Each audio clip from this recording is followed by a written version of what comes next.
Quero convidar você a abrir a sua Bíblia no Evangelho de João, capítulo 20. Evangelho de João, capítulo de número 20. Estamos quase chegando ao final dessa jornada que começou ano passado. E espero que, assim como eu, você esteja sendo abençoado por esse Evangelho de Jesus Cristo segundo a ótica do apóstolo João. Evangelho de João, capítulo 20, eu leio dos versículos 24 a 31. João 20, 24 a 31, o tema da minha mensagem hoje é duvidar não é pecado. Sobre isso que nós vamos refletir nesse final de tarde, início de noite. A palavra de Deus diz assim: Tomé, chamado Dídimo, um dos 12, não estava com os discípulos quando Jesus apareceu. Os outros discípulos lhe disseram: vimos o Senhor.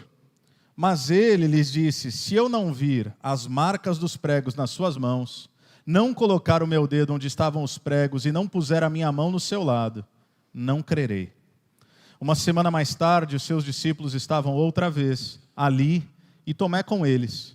Apesar de estarem trancadas as portas, Jesus entrou, pôs-se no meio deles e disse: paz seja com vocês. E Jesus disse a Tomé: coloque o seu dedo aqui. Veja as minhas mãos, estenda a mão e coloque-a no meu lado, pare de duvidar e creia. E disse-lhe Tomé: Senhor meu e Deus meu. Então Jesus lhe disse: porque você me viu, você creu? Felizes os que não viram e creram. E Jesus realizou na presença dos seus discípulos muitos outros sinais miraculosos, que não estão registrados neste livro. Mas estes foram escritos para que vocês creiam que Jesus é o Cristo, o Filho de Deus, e crendo, tenham vida em seu nome. Vamos orar mais uma vez? Senhor Deus, nós te pedimos que nos ilumine nesse momento. Não apenas uma iluminação possível a partir da sabedoria humana, mas essa iluminação e essa concessão de sabedoria do qual Tiago nos fala na sua epístola, quando ele fala que se há em algum de nós, em algum momento, falta de sabedoria, que possamos pedir e confiar e crer.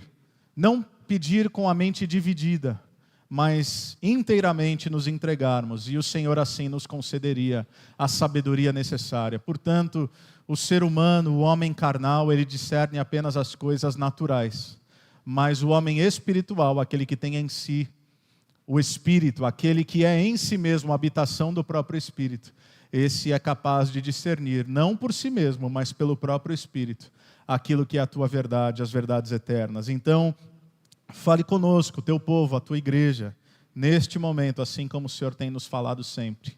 Oramos humildemente, em nome de Jesus. Amém. Amém.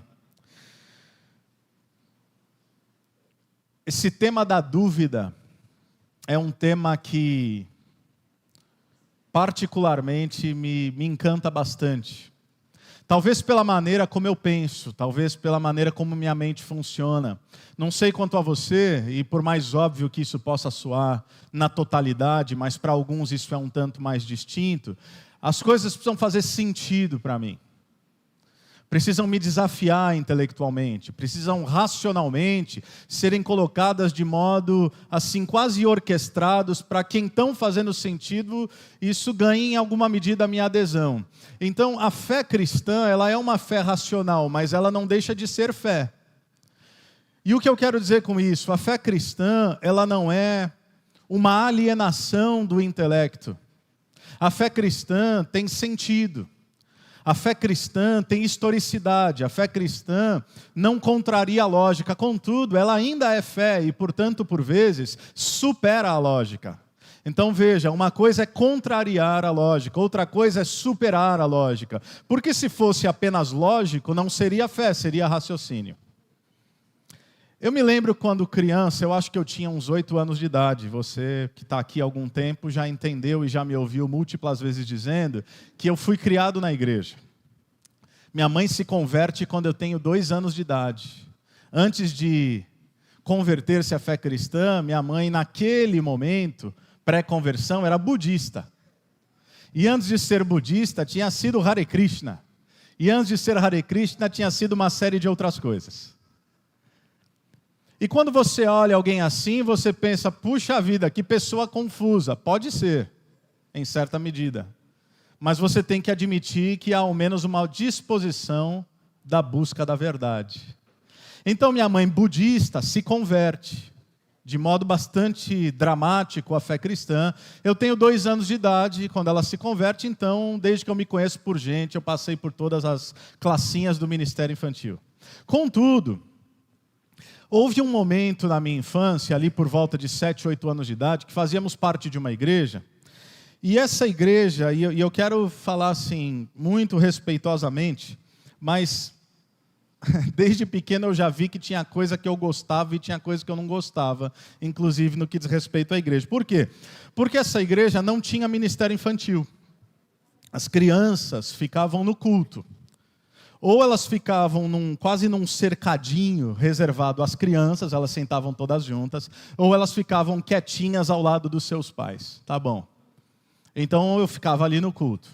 Enquanto eu ficava no culto nessa igreja, a propósito, essa igreja era uma igreja de tradição pentecostal, eu lembro que eu questionava algumas coisas com 7, 8 anos de idade. Eu era uma criança questionadora, e eu perguntava para minha mãe, no meio do culto, falei, por que ele falou isso aí? Baixinho, mas eu perguntava. E eu com a minha biblinha, assim, eu ia lendo a Bíblia, eu via o que o pastor falava. Aí eu li, aí acontecia umas coisas que eu não entendia direito. Isso é muito antes do Of the King the Power, tá? Mas já tinha também. É disso que eu estou falando também. E eu estou lá com a minha Bíblia e falo, por quê? Por que o quê? Por que o pastor grita tanto? Eu me lembro, não estou exagerando. Mãe, Deus não é surdo. Por que ele está falando tão alto? Fica quieto, menino. E aí algumas coisas não me faziam tanto sentido. E não é porque está certo ou porque está errado. Eu acho que também é gosto pessoal. Mas eu lembro que desde pequeno eu não gostava muito desses ambientes assim com muito barulho. Com muito barulho, vai. Vamos ficar no barulho. E aí, às vezes, eu ouvia o que o pregador falava, e eu estava com a minha biblinha aberta, e aí o que ele acabou de ler e o que ele estava dizendo, me parecia, ao menos numa criança de 7, 8 anos, que não havia concordância. Então eu perguntava, eu falei, mãe, por que o que ele está dizendo não tem nada a ver com o que ele acabou de ler? Aí minha mãe não conseguia me responder muito. Então eu fui essa criança. Eu lembro que o primeiro livro da Bíblia que eu li de capa a capa, eu li dentro da igreja. Sabe que livro foi? Apocalipse. Enquanto o pastor pregava, eu ignorava solenemente, aí eu li Apocalipse. Porque depois de um tempo me passou a ser desinteressante o que ele falava do jeito que ele falava, porque para mim realmente não fazia sentido. Então, uma criança questionadora vai se tornar um jovem questionador, um adulto questionador. Eu tenho questionado muita coisa ainda hoje. Mas o que eu quero dizer é que a maneira como Deus me criou, e nem todo mundo é assim, e tudo bem, mas eu sou estimulado, sobretudo por coisas que me desafiam intelectualmente. Você quer me ver entediado numa conversa? É uma conversa assim, que não chega a lugar nenhum. Tudo bem, tem momentos em que a gente joga a conversa fora, está tudo certo, abstrai, mas eu sou estimulado por conversas que me desafiam. É por isso que eu quero ouvir alguns outros ângulos, algumas outras realidades, e me permito ser convencido, se aquilo fizer sentido. Por que eu estou dizendo isso? Porque eu me solidarizo com os céticos. Eu me solidarizo com quem questiona. Eu me solidarizo, não estou falando aqui do rebelde sem causa, com esses eu não tenho paciência. Sabe? Ai, pastor, eu sou ateu, é mesmo? Por quê? Porque eu decidi, desculpa, não vale meu tempo. Não vale, conversa com outra pessoa, eu não vou ter muita paciência para argumentar. Rebelde sem causa não é comigo, questionador sem fundamento não é comigo, mas eu respeito gente com dúvidas sinceras. Eu respeito gente que está na busca sincera por Deus, mesmo sem ter compreendido muito bem onde é que se encontra esse Deus. E eu penso que isso está cada vez mais raro, inclusive em muitas das nossas igrejas, porque eu também venho de uma época e de uma tradição de igreja onde não se questiona. Onde o que o pastor fala é lei, e quando você pergunta, mas por que isso? Por que é assim? Nunca me convenceu porque é assim.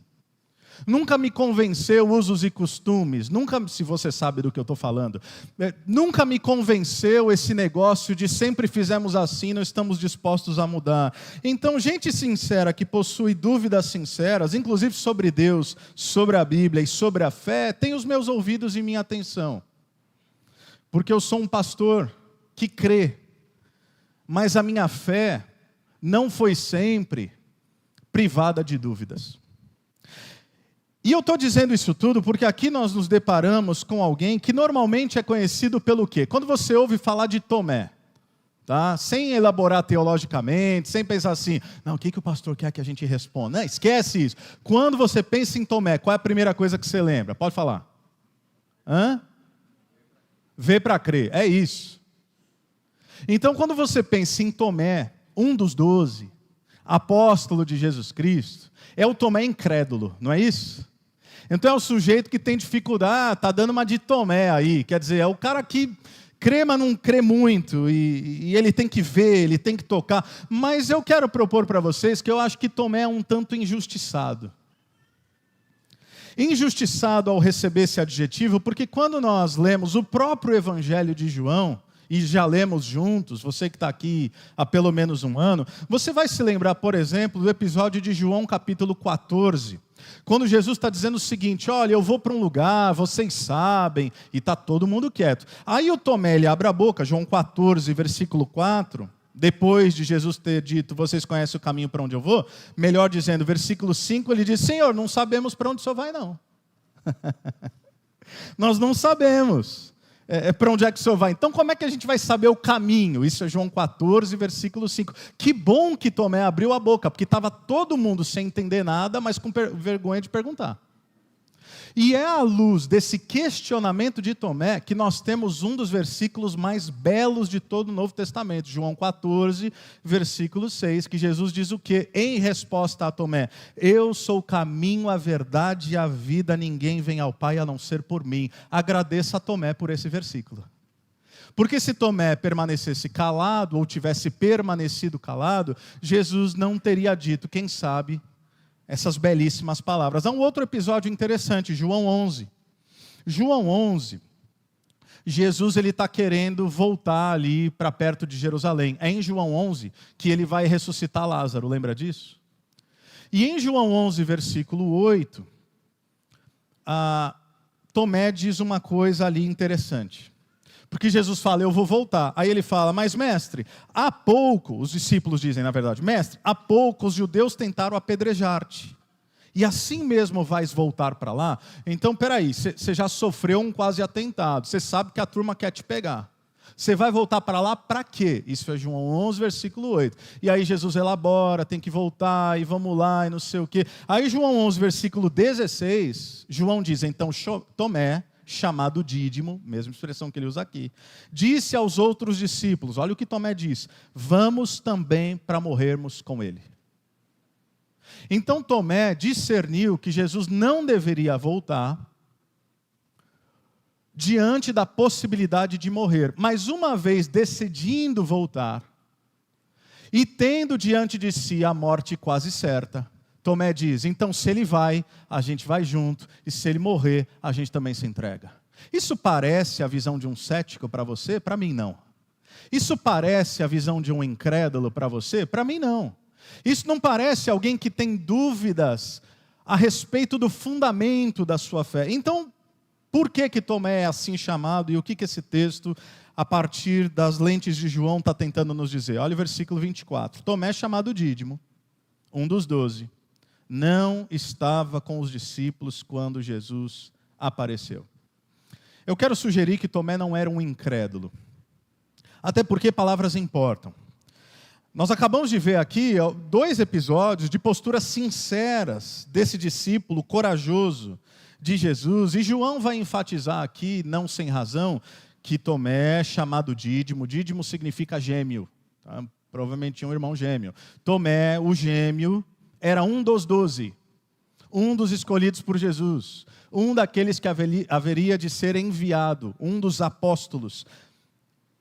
Mas como pode um dos 12, que inclusive estava disposto a morrer por Jesus, duvidar daquilo que nos é mais sagrado na experiência de fé, que é a ressurreição? Porque é diante disso que aqui estamos. Eu penso que por algumas razões isso acontece. Primeiro, reafirmando o que já disse, porque a fé não implica total ausência de dúvidas.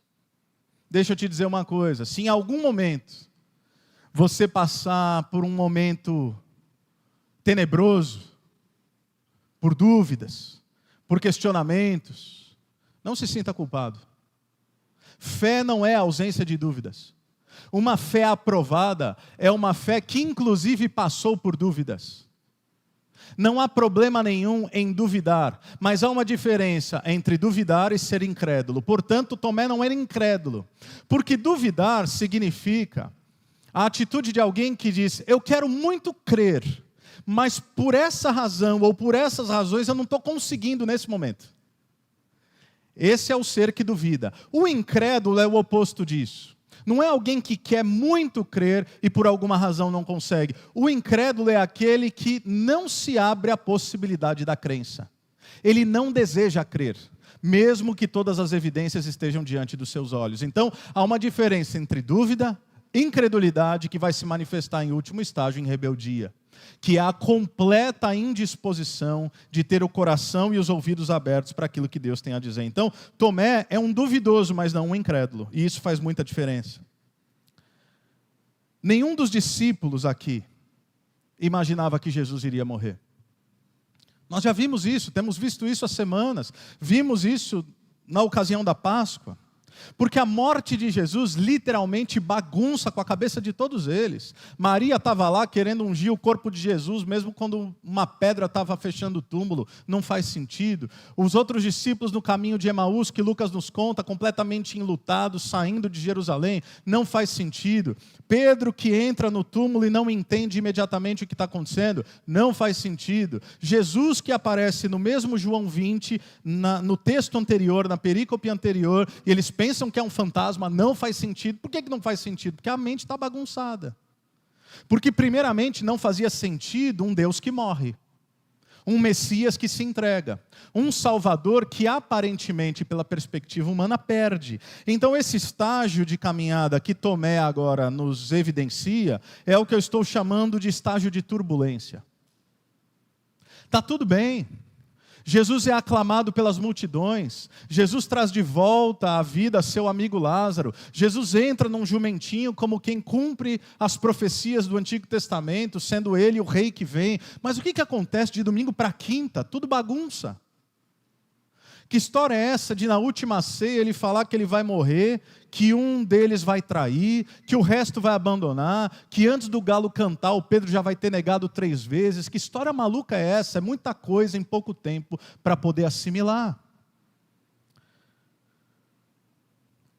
E eu já vi, e ainda vejo na jornada pastoral, essa turbulência acontecer com muita gente. Porque agora eu não estou falando de dúvidas da ordem do intelecto, mas eu estou falando de dúvidas que são geradas a partir da dor. Talvez você já passou por isso. Se não passou, espero sinceramente que não passe. Talvez você conheça alguém que vivenciou essa realidade. É uma doença, é um trauma, é uma grande frustração, é um revés financeiro, é a perda de alguém que amamos tão profundamente, e essa pessoa que não é uma incrédula, é alguém que crê, mas por conta da dor, passa a ser tomado pela sombra da dúvida, alguém que sempre creu, que sempre caminhou, que sempre avançou na jornada, mas algo aconteceu e agora essa pessoa se pergunta: será? Será mesmo? Será que eu estou no caminho certo? Será que eu estou fazendo a aposta correta? Será que é isso mesmo que significa seguir a Jesus? Será que eu estou obedecendo a Deus do jeito certo? Porque se eu estou obedecendo a Deus do jeito certo, por que esse Deus a quem eu obedeço permitiu que o mal entrasse na minha casa? Não faz sentido, bagunça a cabeça. Por que aquilo que tanto desejo não acontece? E os maus indesejados passam a ter lugar? Por que ímpios prosperam e justos sofrem? Porque, pensando em Jó, e pensando no grande dilema do mal, da teologia e da filosofia, embora uma afirmação teologicamente equivocada, mas humanamente sincera, por que coisa ruim acontece com gente boa? E por que coisa boa parece acontecer com gente ruim? Como é que a gente lida com isso? Dúvida. Nem todos, mas alguns. E isso não necessariamente é falta de fé, não é incredulidade, não é rebeldia. Às vezes é um desejo genuíno de crer, mas não conseguir conciliar todas as coisas nesse espaço de tempo chamado vida.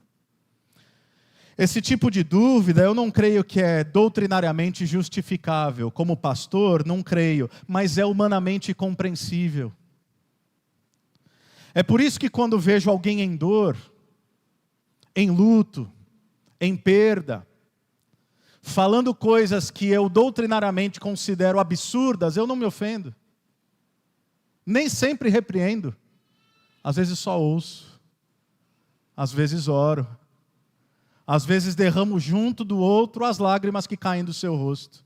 Por quê? Porque ao lidar com a vida humana, o primeiro caminho é o caminho da sensibilidade, não da correção. Corrigir a gente corrige depois.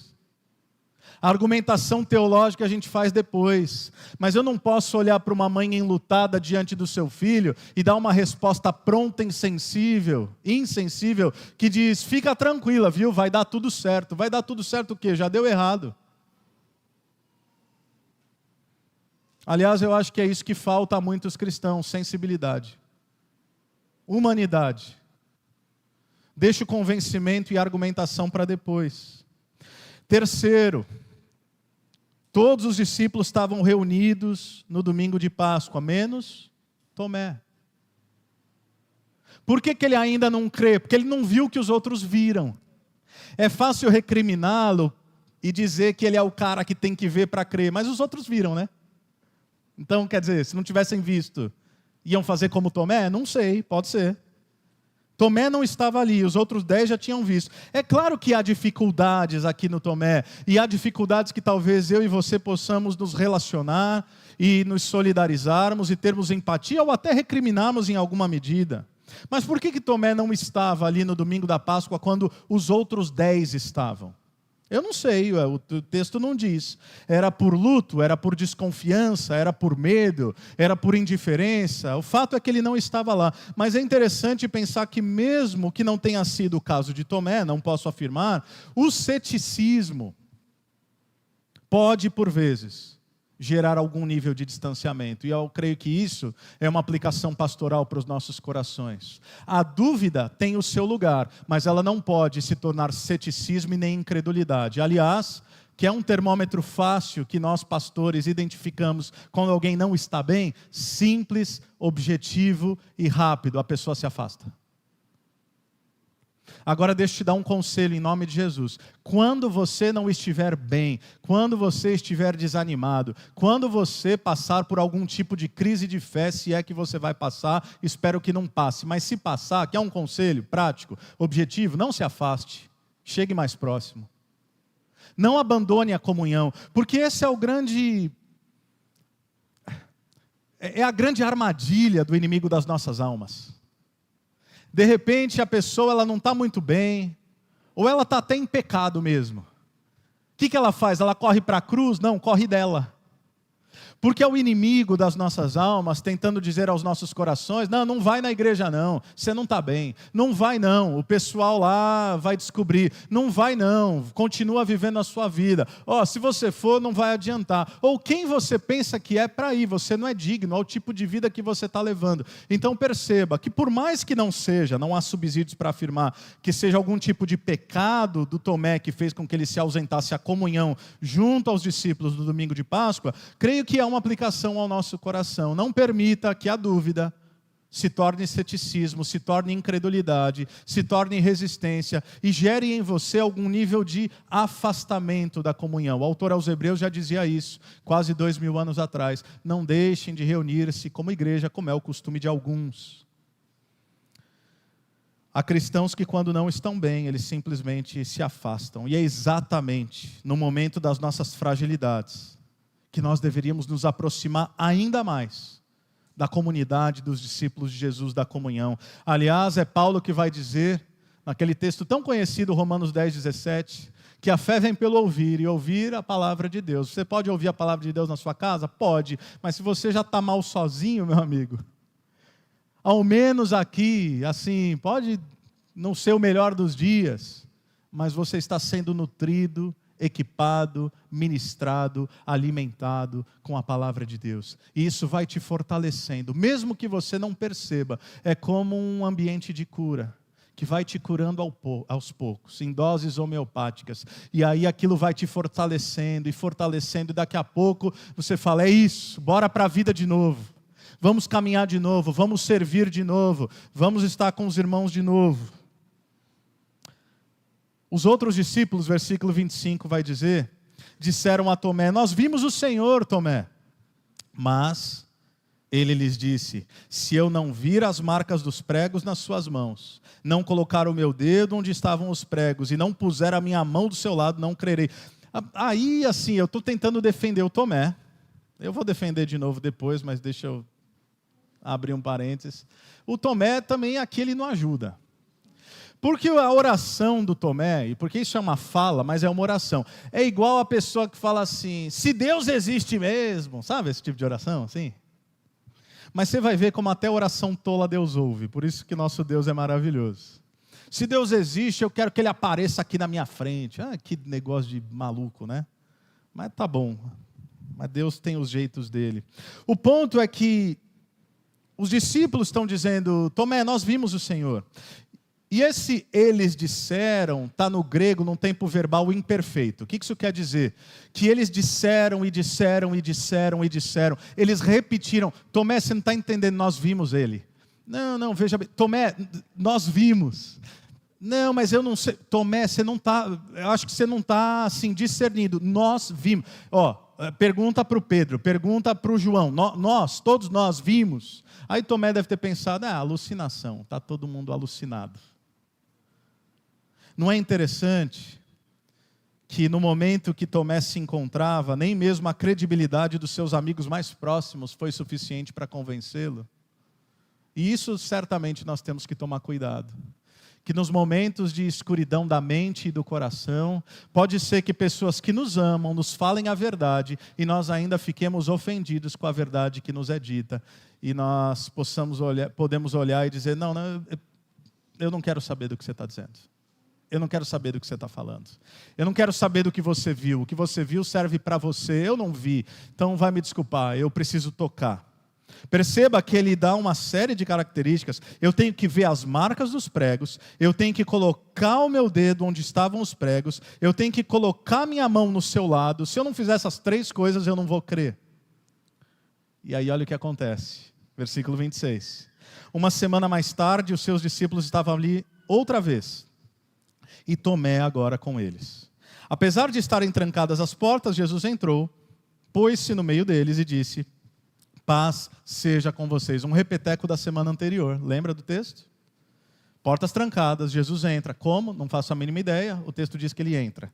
E ele diz, paz seja com vocês. E então, no versículo 27, Jesus disse a Tomé, coloque o seu dedo aqui, veja as minhas mãos, estenda a mão e coloque-a no meu lado. Inicialmente parece que Jesus vai repetir a cena do domingo anterior.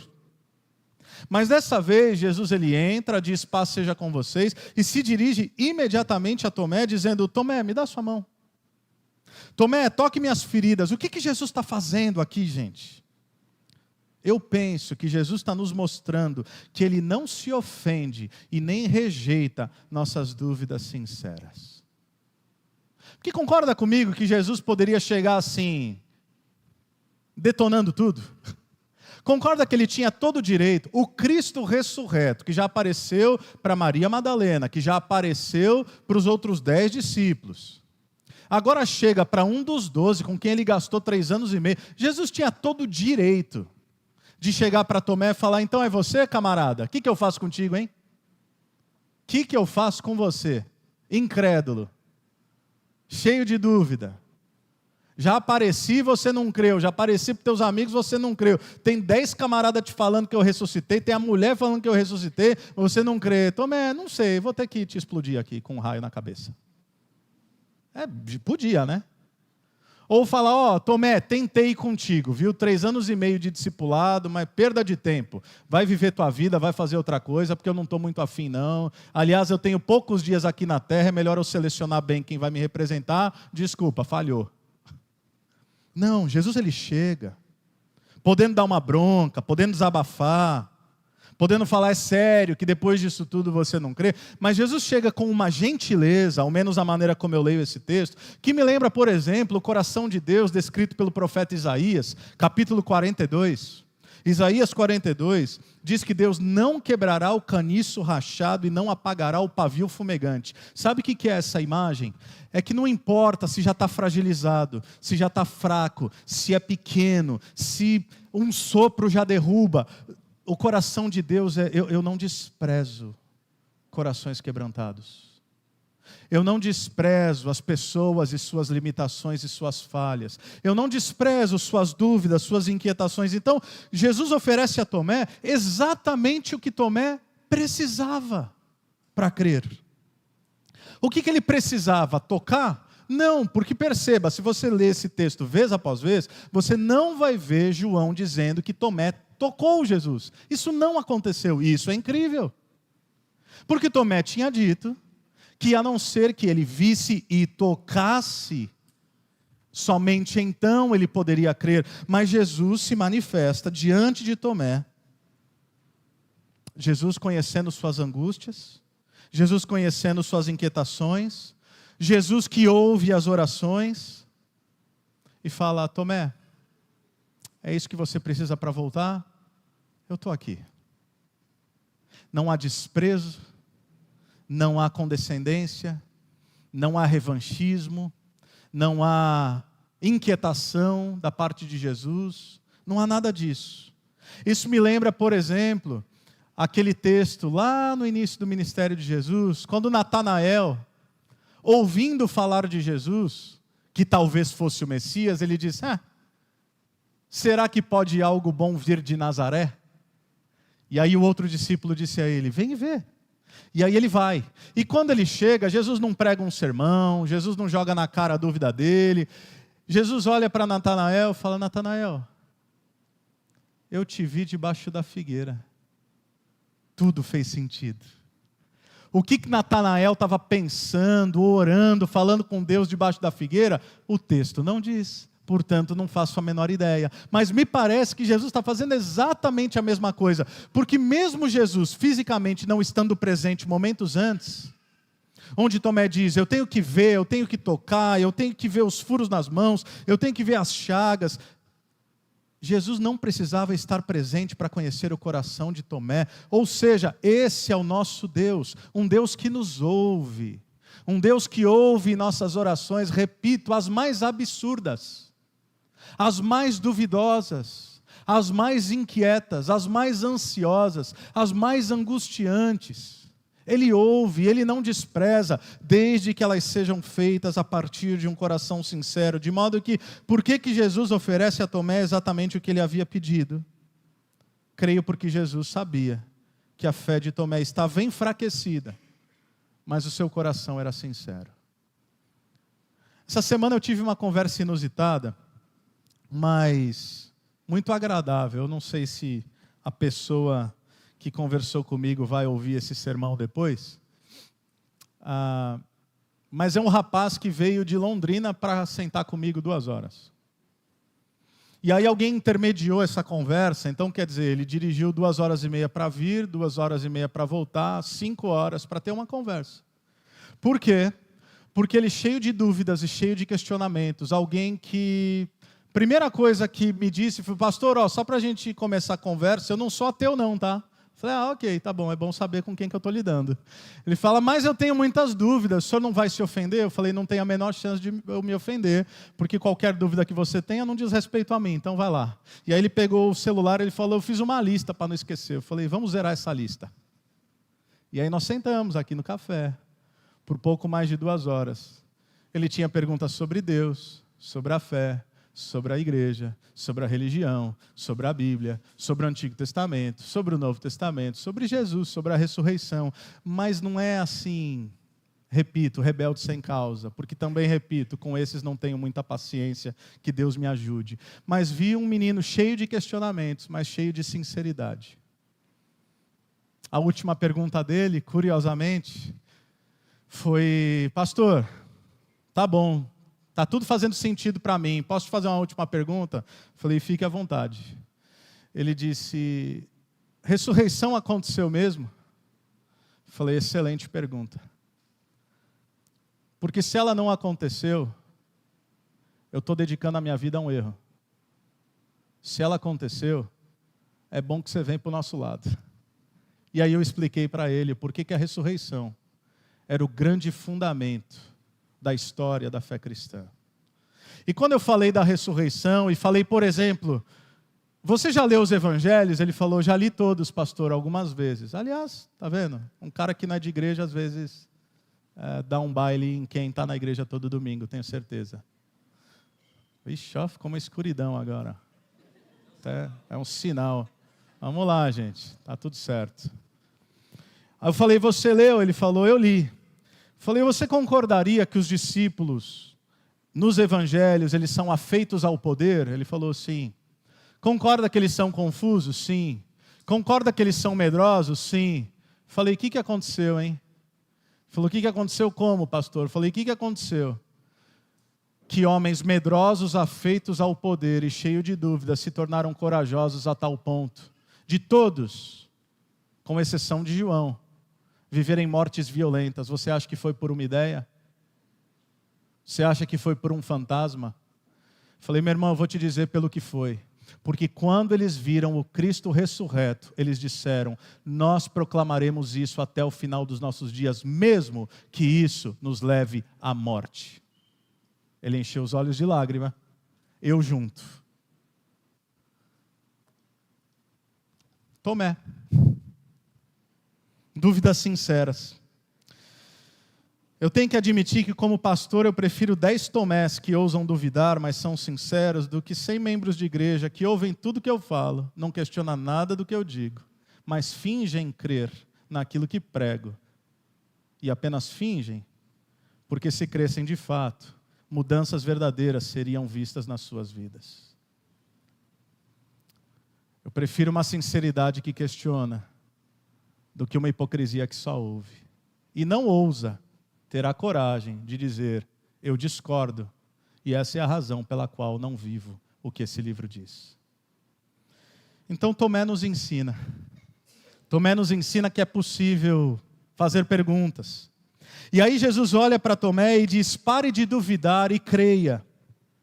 Ou seja, é óbvio que a fé salvadora é dom de Deus, é dádiva concedida por Deus. Mas me parece, a partir dessa fala de Jesus, que na caminhada de fé existe algum nível de obediência também envolvido. Ou seja, Deus já me deu a capacidade de crer. O que eu faço agora? Agora eu obedeço. Como? Crendo. Mas como se a fé é dádiva? A fé salvadora é dádiva, mas a caminhada de fé é, como diria o Eugene Peterson, uma longa obediência na mesma direção, dia após dia. Essa é a jornada. E quando Jesus diz isso, sem que Tomé toque Jesus, sem que Tomé tenha que tocar as chagas, ele diz no versículo 28, apenas essas palavras: Senhor meu e Deus meu. Parece simples, né? Senhor meu e Deus meu. Alguns teólogos vão dizer que essa é a confissão de fé mais profunda de todo o Novo Testamento. Senhor meu e Deus meu. Ele não precisou tocar, bastou ele compreender um Deus que se importa e que ouve, e que conhece suas angústias e não as despreza. Bastou ele ver o Cristo ressurreto, e agora ele diz Senhor e Deus, a partir de uma afirmação teológica, mas ele também diz meu Senhor e meu Deus, a partir de uma afirmação pessoal. Perceba, a igreja não deve gerar em nós uma consciência de um Deus que está lá. Porque Deus que está lá, está no ambiente da religião. Um Deus distante, um Deus que eu tenho medo, um Deus que eu faço as coisas certas para Ele me abençoar e tento não fazer coisa errada para Ele não jogar um raio na minha cabeça. Esse é o Deus da religião, mas o Deus manifesto em Jesus Cristo é meu Deus, é meu Senhor, é pessoal. É o Salmo 23, que eu já citei múltiplas vezes aqui. Quando está tudo bem, o Senhor é meu pastor e nada me falta. Mas quando a coisa pega, meu amigo, não é o Senhor que está lá, que nada me falta. É, ainda que eu ande pelo vale da sombra e da morte, não é Ele, não é lá. É Tu estás comigo. Percebe a diferença? É pessoal. E deixa eu te dizer uma coisa. A declaração de Tomé é uma declaração de consciência do Evangelho, sem a qual nenhum de nós pode afirmar que entendemos o Evangelho. Porque a não ser que Jesus seja meu Senhor, isto é, a Ele submeto todas as áreas da minha vida, e a não ser que Ele seja meu Deus, isto é, a Ele pertence toda a minha eternidade. Sem essas duas afirmações, não apenas verbais, mas de testemunho crível, palpável, materializado na minha vida, todos os dias, sem isso, não há discipulado de Jesus Cristo. Sem isso, não há declaração verdadeira do Evangelho. Você não é um discípulo verdadeiro de Jesus, até que você compreenda que Ele é seu Deus e seu Senhor. Não é meu professor, não é meu guru, não é meu gênio da lâmpada, não é meu rabino, não é meu mentor, não é meu coach. Jesus não é seu coach. Jesus não é o nosso orientador, ou Ele é Deus e Senhor, e diante dEle eu submeto a integralidade da minha existência, ou Ele não é nada. É isso que Tomé está nos ensinando. Jesus diz, Tomé, porque você viu, você creu? Perceba, não é porque você tocou. Porque você viu, você creu? Ok. Felizes são os que não viram e creram. De quem Jesus falava? De você, de mim, de nós. Aqueles que creriam no testemunho apostólico. Aqueles que creriam no poder da palavra que declara que Jesus ressuscitou. Portanto, no ápice do Evangelho de João, no capítulo 20, nesse capítulo onde ele vai afirmar nos versículos 30 e 31 que há muitos outros sinais que ele não registrou no seu livro. Nesse capítulo onde ele declara o propósito de ter escrito, para que vocês creiam que Jesus é o Cristo e crendo tenham vida. No mesmo capítulo da ressurreição, percebe? É o capítulo mais importante do Evangelho de João. É nesse mesmo capítulo que a gente aprende sobre fé com um aparente incrédulo, que na verdade ousou lançar suas dúvidas diante de Jesus e foi vencido pelo seu amor, mesmo na multidão das suas inquietações. E depois disso, o que foi de Tomé? Bom, Tomé vai aparecer mais uma vez em Atos 1. Não vai aparecer como Pedro, um dos pilares da igreja. Não vai aparecer como Paulo. Você não ouve mais Tomé. Você não lê mais sobre Tomé. Por quê? Porque fraquejou de novo? Porque fracassou de novo? Não, porque Tomé foi evangelizar a Síria, porque Tomé saiu de Jerusalém para fundar a primeira comunidade da Babilônia, na Mesopotâmia, ao menos o que diz a tradição, porque Tomé foi para a Índia e pregou o Evangelho, e por volta do ano 72 depois de Cristo, foi perfurado por uma lança e encontrou o seu fim no ofício da pregação do Evangelho. Se isso é ser incrédulo, que o Senhor me permita ter a fé de Tomé. Uma fé que se materializa não apenas de modo verbal, mas que se entrega. Esse é o Evangelho de Jesus Cristo, meus irmãos, capaz de transformar céticos em crentes, crentes em missionários, missionários em mártires. Esse é o nosso Deus, que não apenas é capaz de acolher nossas dúvidas, mas também é capaz de transformá-las em convicções e usá-las para a expansão do seu reino e para a glória do seu nome. Eu quero ser mais como Tomé. Que o Senhor me ajude. Vamos ficar de pé e orar?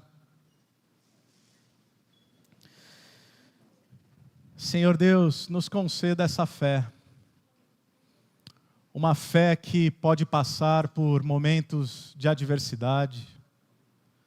Uma fé que pode passar pelas noites sombrias. Mas uma fé que reconhece que o sol há de amanhecer. E que a luz do Evangelho sempre há de brilhar sobre nós. Uma fé que não apenas professa. Uma fé que não apenas diz crer. Mas uma fé que se estende e se materializa pelo todo da vida. Uma fé que sinaliza o teu reino, vivendo uma vida coerente com aquilo que escolheu professar. Uma fé que só é possível, não pela capacidade do nosso intelecto e da nossa argumentação, mas uma fé que só é possível como dádiva, como graça, como favor, como poder do Espírito.